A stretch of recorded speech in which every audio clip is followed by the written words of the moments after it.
Hello, welcome back to another video. Thank you so much for joining me once again. I am sorry that I have been away from my channel for a while, and I am going to kind of go into a little bit about what life has thrown at me lately. So this is just going to be a little bit of a chatting video instead of a Tamagotchi gameplay video, but I will show you a little bit about what's going on with my Tamagotchis briefly as well. I did order some screen protectors. I think there's 4 of them in here that fit the Paradise. I haven't put them on, I haven't put one on yet, but let's take a look here. Apparently these are, these are cut to fit, like they have the same jagged edge shape, so it will fit over the whole screen as opposed to just the square in the middle. So yeah, I'm gonna get one of those on there soon. And these are just, again, I just ordered them off of Amazon. So here I did end up getting Shark-Chi after all, and he has been changed from gray to blue, and he's with the sitter right now. And over here we have, this one is also with the sitter, Mimi-Chi, I believe is the name of this one. And let's see here.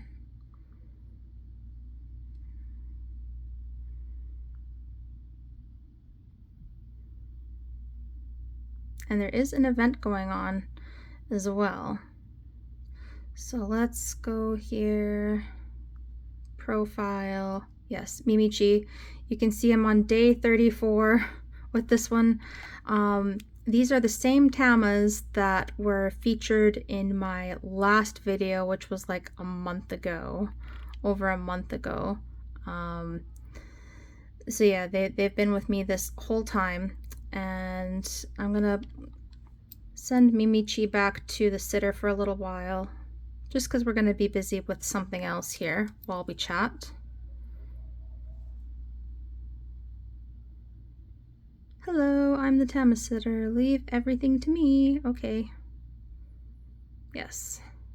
So Mimi-Chi, I styled her house like, she's kind of like a little, she's got a tropical vibe going on. Maybe she lives somewhere with palm trees like Florida or something.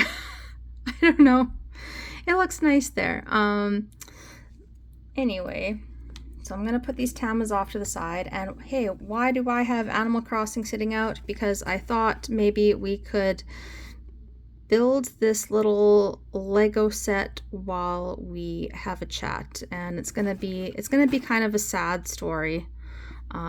So I thought maybe something kind of lighthearted while we talk might be kind of a nice thing to have. So my my partner actually got this for me a while back, and I've been saving it for like a rainy day, and well, it has been raining today, and life certainly has thrown some lemons my way. So let's, oh my goodness, this is, now to me that looks like you're supposed to push this tab in to open it up, but I don't want to rip the whole box. Okay. Okay, there we go.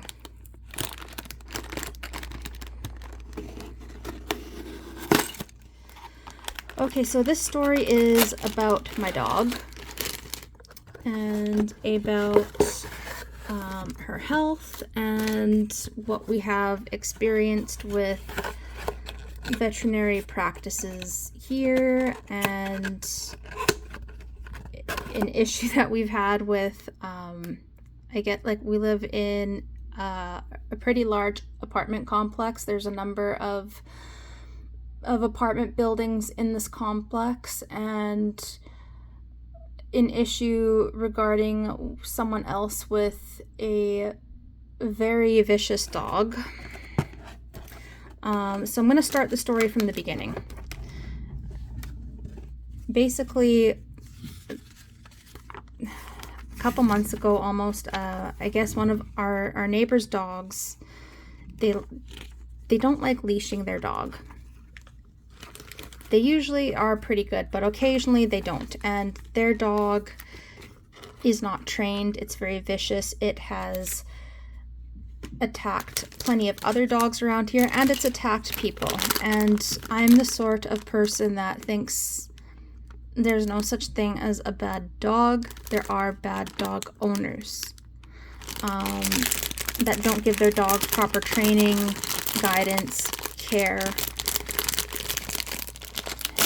I know not everyone will agree with me on that, and that's totally fine. I just think that every dog deserves a chance. And let me tell you, this one particular dog has had more than enough chances. So let me try to rotate this down a little bit. There we go.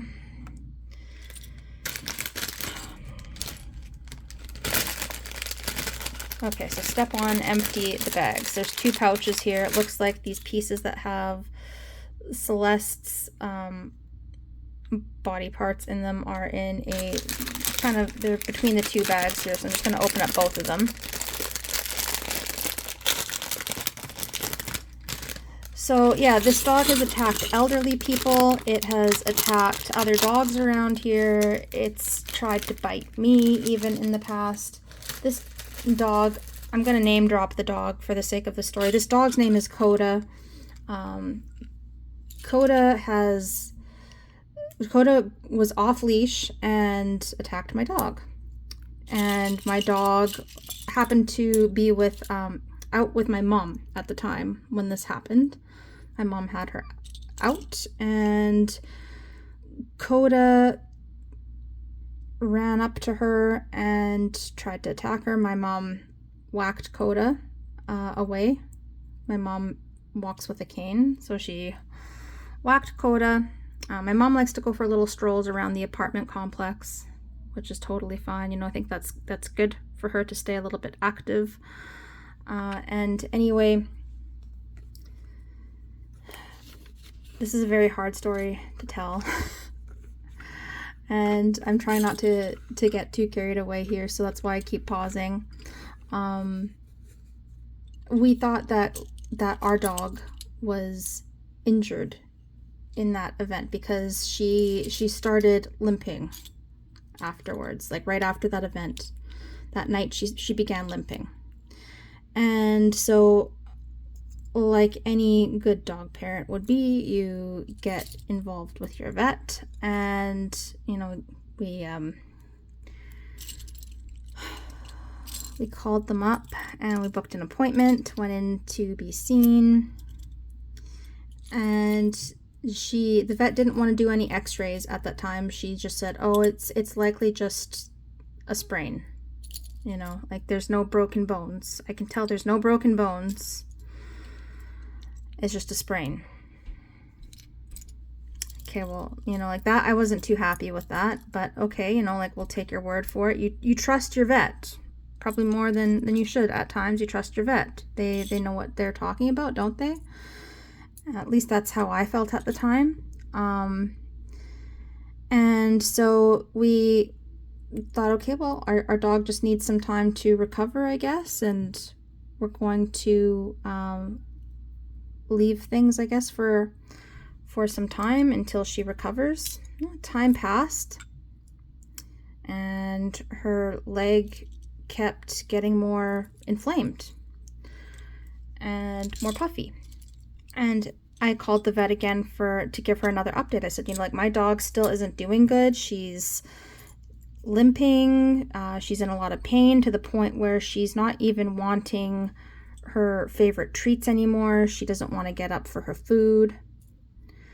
Again, the vet just kind of dismissed it. Give it more time, she says, instead of having me come in for an appointment and bringing my dog in for x-rays. She dismissed it. So we just kept, you know, giving things more time. I kept putting topicals on that were safe for her to have, and there was no sign of improvement. So I call the vet back, you know, a week or two after that, and I get an appointment with the veterinarian that actually owns and operates that clinic.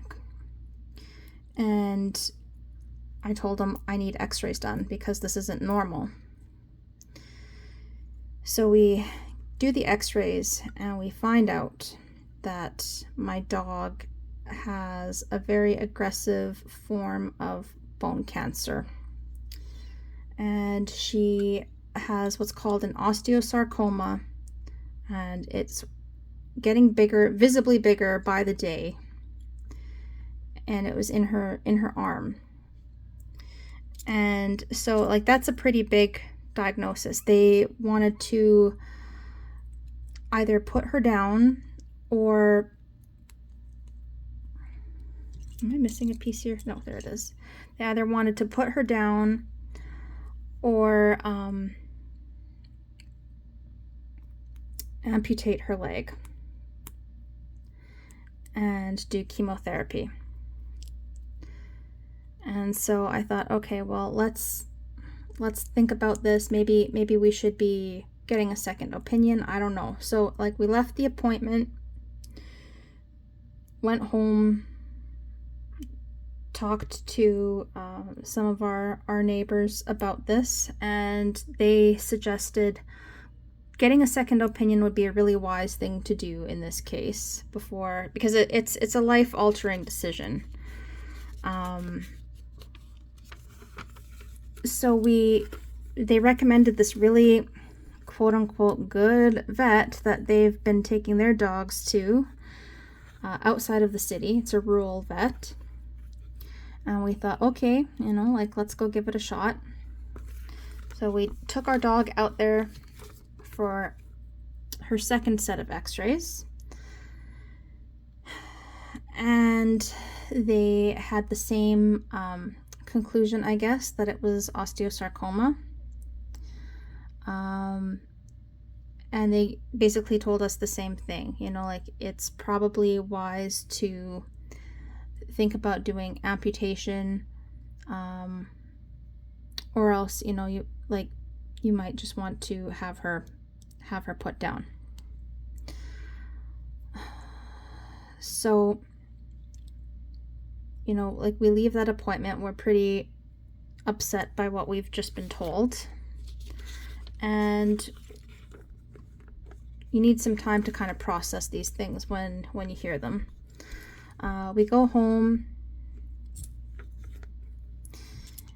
and we talk to our neighbor a little bit more about this. She was getting very involved in the whole process of this. She was very supportive, there for us 110%. I can't imagine having gone through this without her support. They were, you know, we've got our own vehicle obviously, but like she was like, oh, I'll drive for you out to the appointment, you know, like you don't have to worry about driving, you just sit in the back with your dog, keep her comfortable. And so that's kind of what happened there. Oh, did I do this wrong? No, I didn't.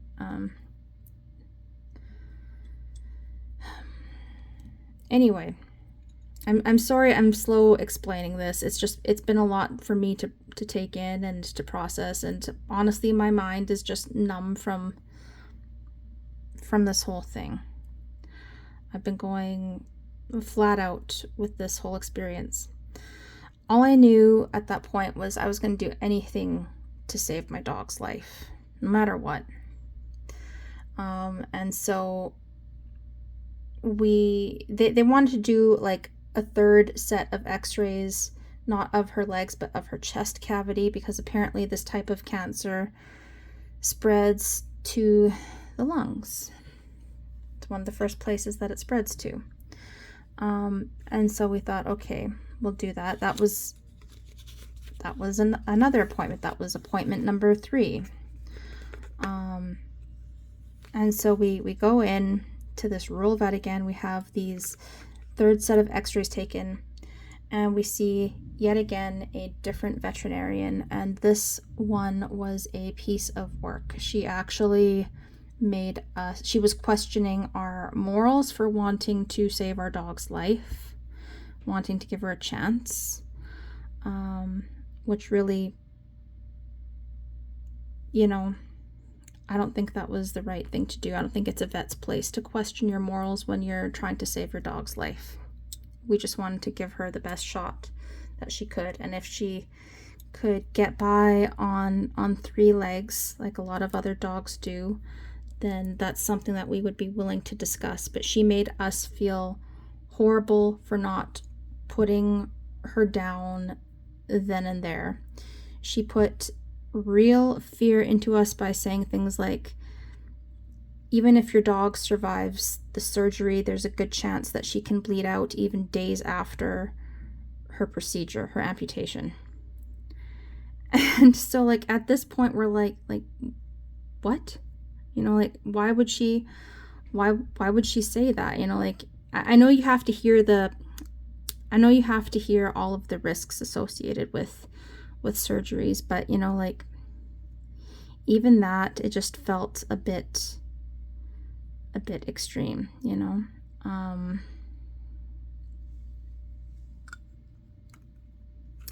So yeah, here's our little telescope done now. So we've got the telescope, Celeste's little book. We've got Celeste.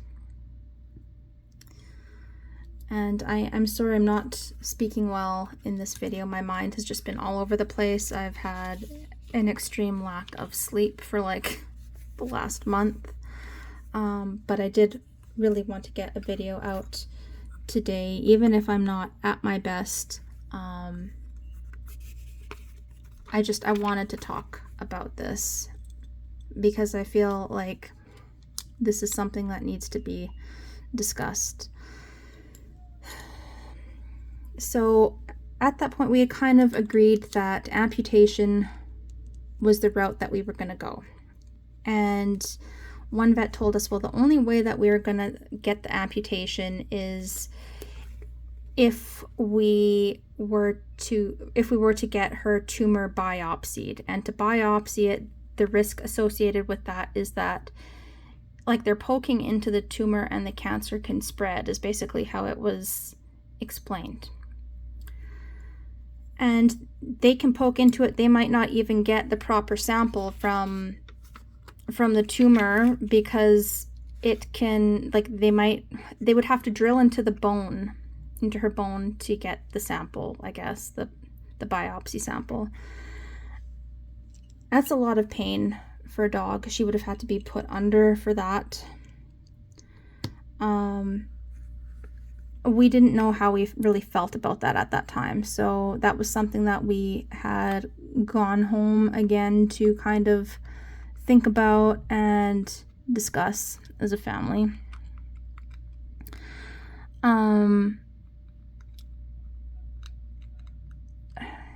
Yeah, I don't know how the hell does this even fit on here?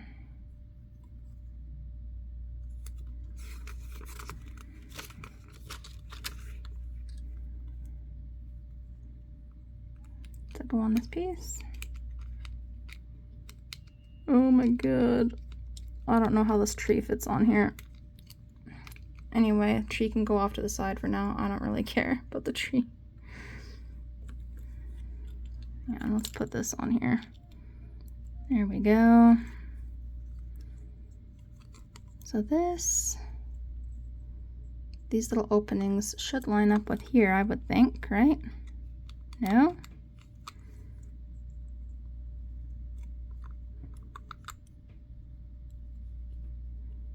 Oh, there we go. We got it. Okay.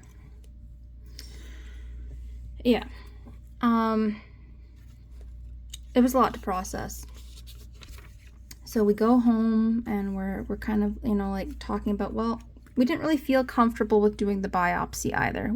At that point, we've had 2 veterinarians tell us, like, hey, this is osteosarcoma based on the location of it and how rapidly the tumor is growing. The issue was that this one vet wanted to do a biopsy just to be certain before removing her leg. The other vet, the country vet, they agreed to do it without doing the biopsy.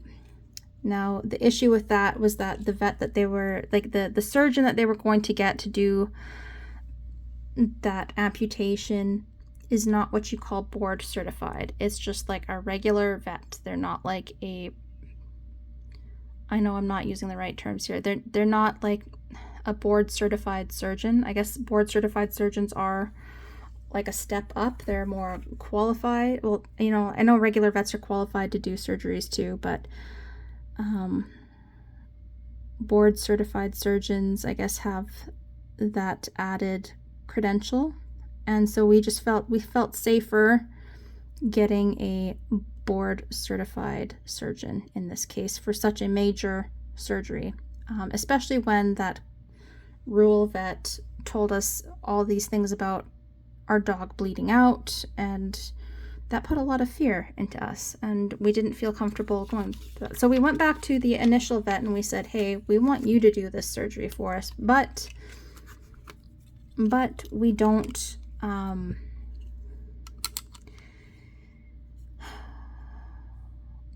want to have the biopsy done. Now, here's what the other place told us. They said that they'd be willing to do it without the biopsy. We would rather give you our business. We know that you're going to get us a board certified surgeon, whereas they won't. Is that something that you would be willing to work with? And they said they'd get back to us, and they promptly did, and they agreed to go ahead with that. We found out that we were not only getting any regular board certified surgeon, we were getting the surgeon that is like I guess is kind of like the head of that board certified surgeon company, I guess. He's the one that actually is in charge of like, he teaches as well. He's like a professor as well as a surgeon. He's got an amazing resume. I saw his credentials online. I looked him up. Again, I'm so sorry I'm at a loss for so many words today. Words are just not coming to mind. It's been a lot that I've been going through. We were told it was going to be him. So we were really, really pleased about that. We felt so relieved that we were getting an excellent surgeon for our dog. And they weren't happy. The clinic wasn't happy, not the surgeon. The clinic was not happy that we were not opting for chemotherapy. That's a whole other issue. They had sold us a medication, which I'm not going to name because I'm not giving any medical advice here. I'm just talking about my own experience. As a lot of dog owners would, when your dog gets really sick, you start researching ways that you can help them. And I was doing a lot of reading. I was watching videos put out by other doctors. I learned a lot in a very short amount of time, and I had an idea of the treatment that I wanted to pursue for my dog. And the long story short is that there are a lot of veterinarians and doctors even that don't like it when you don't opt for chemotherapy or radiation. Because chemotherapy and radiation, I guess it makes money. It's very expensive, especially here in Canada. Some of that can be pretty expensive for your pets.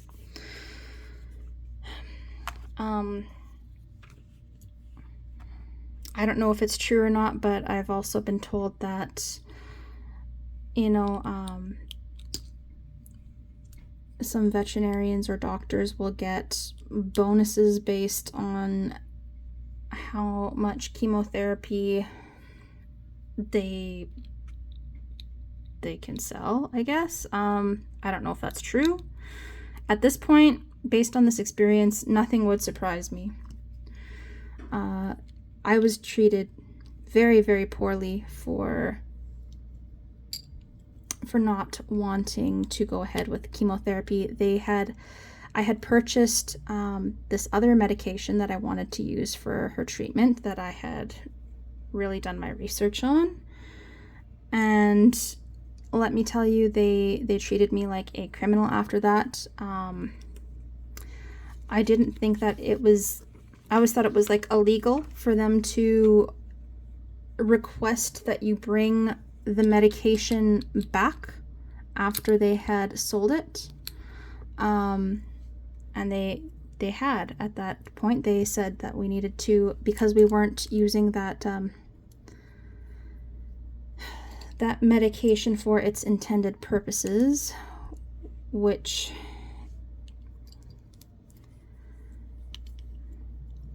was not to treat cancer, that it would have to be returned. So on the spot, I came up with this story that I guess someone had taken out of our vehicle. And I wasn't about to give them my dog's medicine. I'm just gonna leave it at that. I was not about to let them take my dog's medication. So,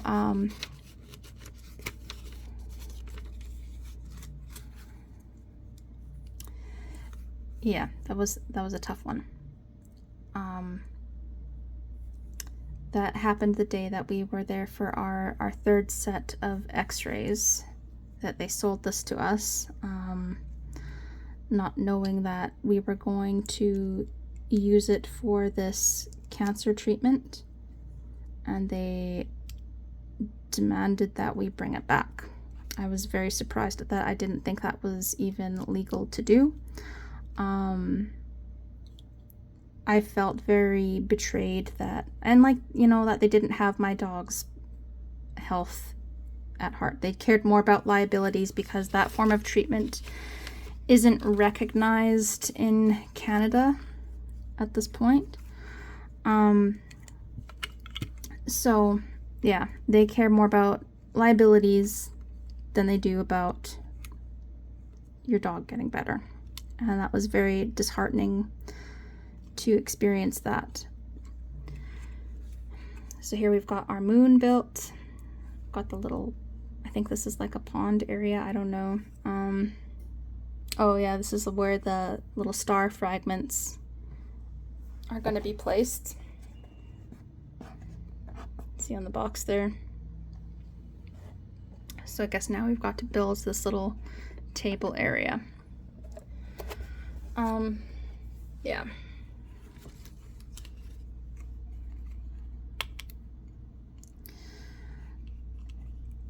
Yeah, it's one of those things that's very difficult to talk about, especially when I'm just so tired. But I really wanted to get this video out there and just kind of explain what I'm going through. This is a very new channel to me, and I'm not abandoning it, and I just wanted people to know.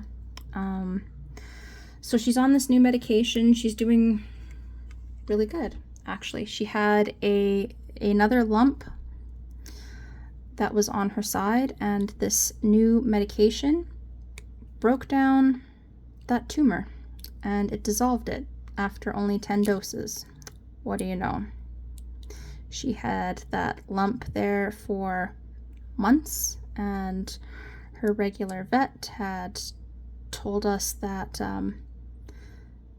that there was a concerning cell, but that it wasn't cancer. She had found one cancer cell, but she said it's not enough for it to be, like, I guess, deemed to be like a cancerous tumor. And that didn't sit right with me.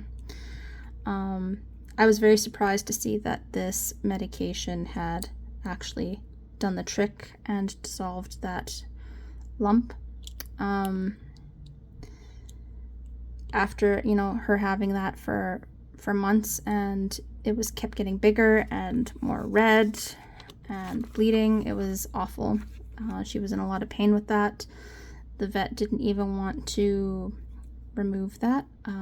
When my dog went in for her surgery, they also found that she had a swollen lymph node, so they removed that, as well as her arm, and the results came back that the lymph node thankfully did not have cancer.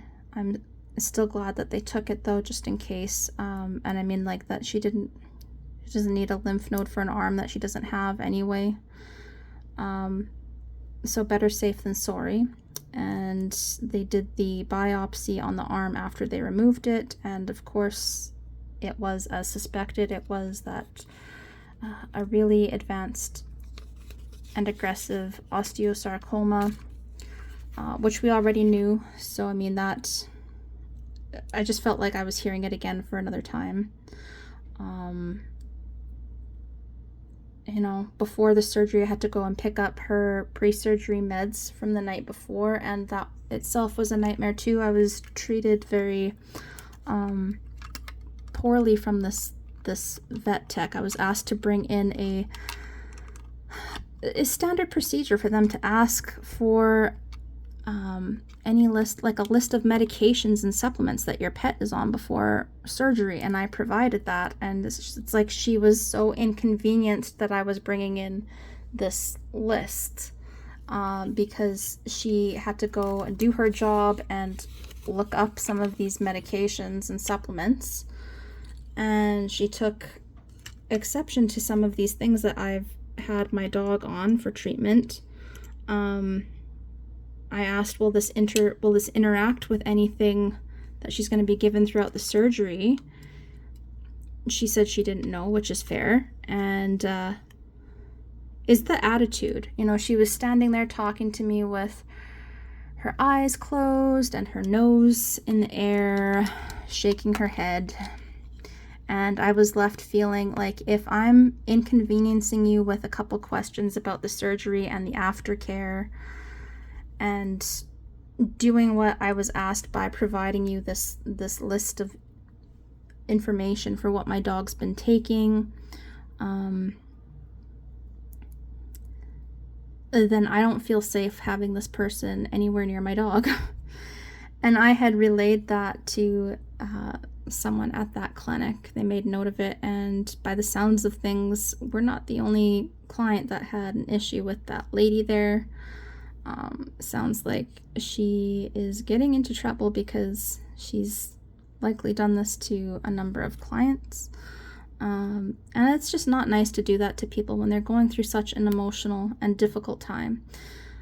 As it stands right now, though, my dog finally got her stitches removed, or staples, I should say. She got her staples removed yesterday, and she's been doing very well. I know we're not out of the woods yet. I'm just still in recovery mode myself. I've been spending every single night with her. I got this like futon mattress because I know she can't hop up on furniture. I got this futon mattress and made a bed that I could spend every night beside her, on the living room floor. And I've been having to like hand feed her and everything like that, and she's worth every moment of that. You know, I've got zero issues in taking care of her full time. She needed full-time care, and I'm 100% here for her in her time of need. As of right now, though, she's recovering very well, exceptionally well. She's been eating her full meals. She got to see one of her best friends the other day, and that lifted up her spirits. She's now strong enough where she can step on and off of the couch just fine, so she's got that little bit of normalcy back. And you know, like she eats her full meals. She just needs a little bit of coaxing to start eating, and that's completely fine. You know, no issues there. I didn't expect it to be a fully perfect procedure. We are hopeful with this medication that we have her on. A lot of people have had success with their own pets being on that medicine, and I think we're doing the right thing for her. I really do. And if I didn't think that there was a chance, then I wouldn't know what to do. I don't even want to think about that. It's just the reality of having a pet. My dog is 8 years old now, and they were saying that, oh, she's 8 years old, that's old, why don't you just put her down. It's going to be hard for her to recover from surgery. And to that, I think she's got a lot of years left to live. It didn't sit right that they kept telling me to put her down or to give her chemotherapy. Those were the two options that they kept presenting, and neither one of those felt right. And so basically a lot of research built up my confidence again and made me feel better that we were doing the right thing for her. And she's been improving by the day. And I know we're not out of the woods yet. That leg has been removed, the tumor's been removed.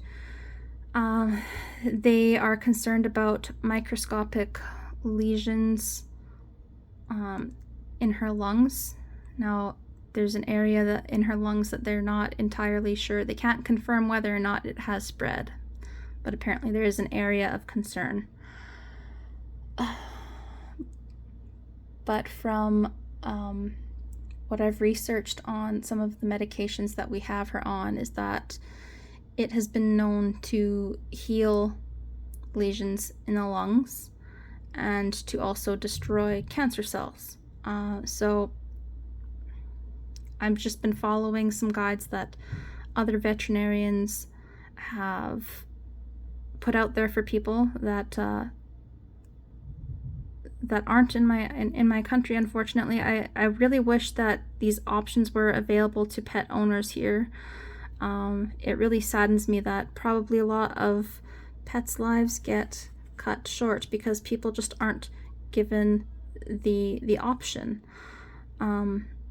And it's really sad. I've been so tired because of all of this, but I know that we're in a better place now. We're not completely out of the woods, but we are definitely getting there, and we're seeing improvement every day.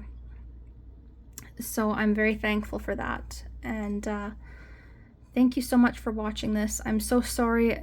It's been hard for me to find the words to explain this whole situation, but I am working a lot on my mental health right now. I know I've not been that great because this has been so much to deal with, but we're getting there bit by bit, and we're on the right path, and my dog is improving.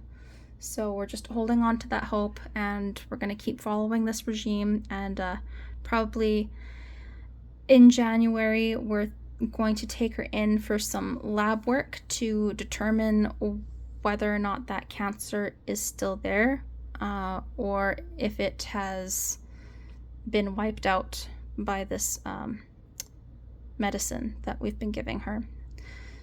So thank you so much for watching. I know this has been a heavy one, but I thought maybe, spending some time building this little Lego set and just talking about my dog and where it's been would kind of be a good thing to do today. I do have plans for the channel in the future. I plan on maybe doing some video game content on here as well as Tamagotchi stuff. I'm gonna have like different sections, different playlists on here eventually. Thinking about how I want to expand this channel has kind of been a little bit of my saving grace during this difficult time. But yeah, thank you so much for tuning in, and I'm sorry that this video has been a little bit of a bummer, but I did want to share what's going on in my life, and I'm not using this as like therapy or anything, but I've just wanted to let you know where I've been. And our pets are so important to us, and I think it's good that we get a chance to talk about them. And, you know, there shouldn't be anything controversial about wanting to get our pets better and get them the medication that they deserve, right? So thanks for tuning in, and if you want to, feel free to subscribe. If not, that's totally cool. We'll see you in the next one. Bye.